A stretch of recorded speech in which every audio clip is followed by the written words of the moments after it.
is to correct, prayerfully correct, our concepts, our thoughts, the history that we've been told that's a flat out lie.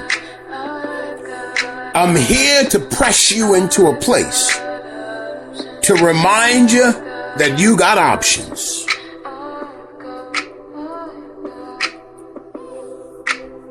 There's something that's gone on for a long time.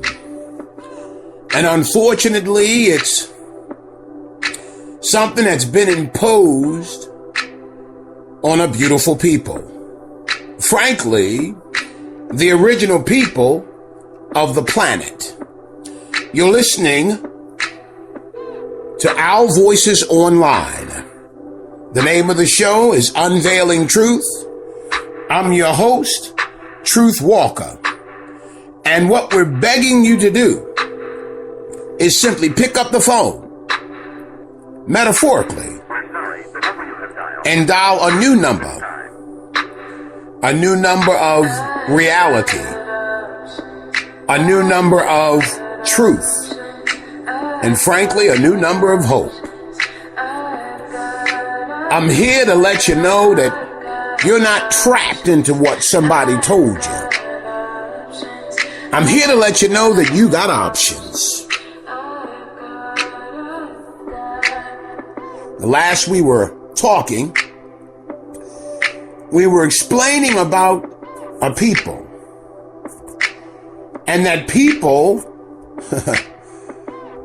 are so-called black people. But we want to call people by their right names. Because if you're using black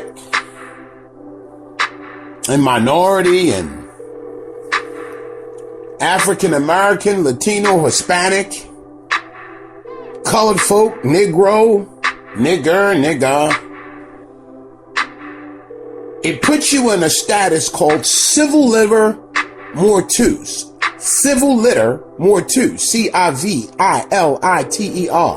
MORTUUS. 2 words. Civil litter mortuus.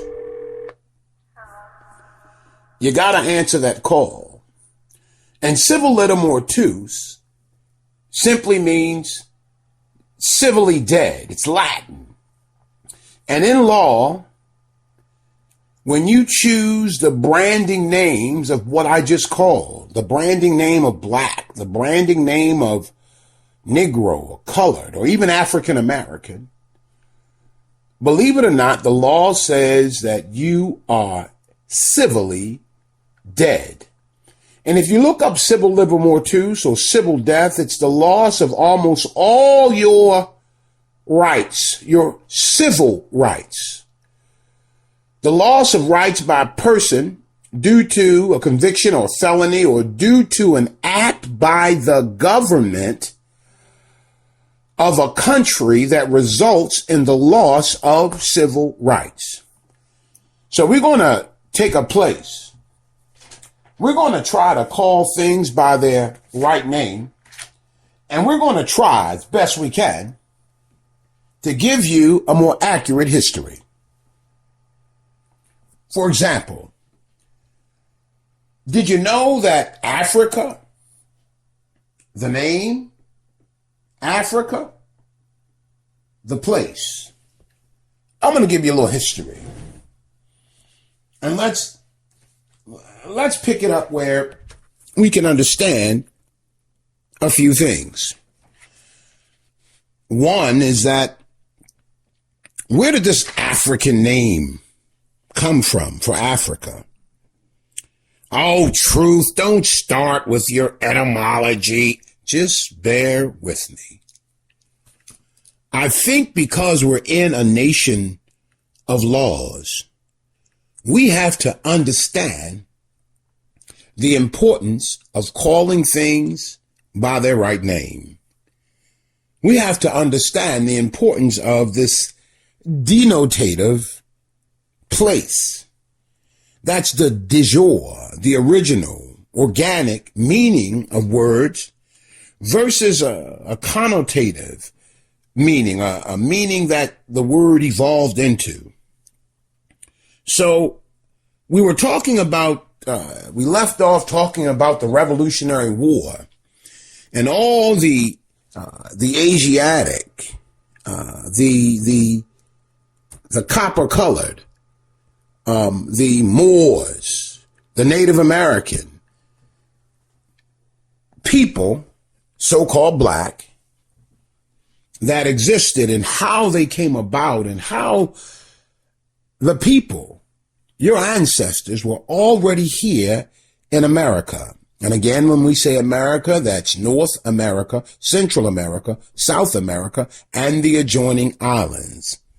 Some say the Americas, but let's call it America, because in law and in history, that's what the America is.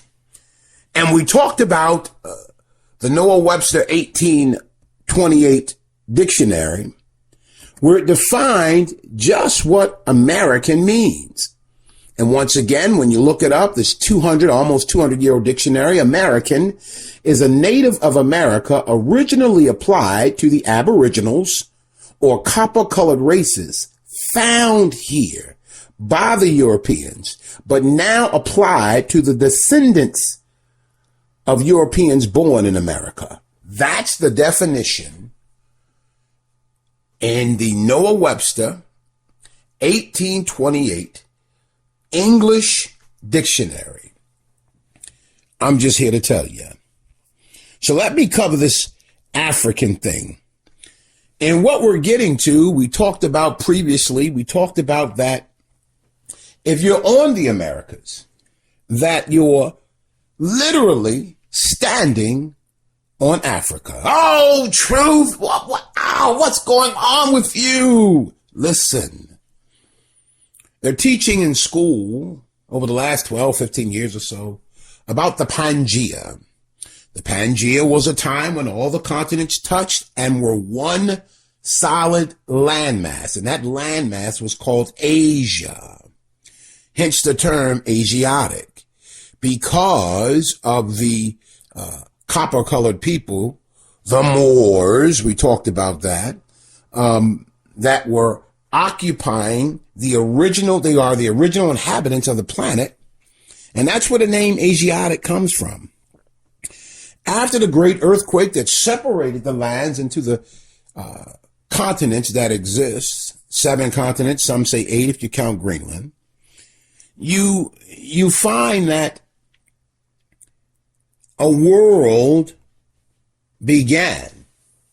And in this world, you have the original people of the land, these, frankly, dark hue, dark skin people that are the original inhabitants, all over the planet. So we talked about the power of these Moors in one area of the planet initially. In half a mile, continue straight to stay on North Avenue. They're everywhere. But we were talking about what they teach in history about Byzantine. This time in history of 711 AD, when the Moors of northern Africa moved into the present day Europe. That's everywhere. Spain, France, Italy. And they brought into a dying region a lot of technology. They call it the Renaissance. Well, what technology? Again, they brought those periodic charts. They brought soap, you call it alcohol. They brought the ability to build castles. They brought music. They brought engineering. They brought the sewer system, irrigation system. They brought a farming. Man, they brought an understanding. They brought the books. They brought the knowledge. They brought the knowledge of chemistry, this dark science when you do the etymology.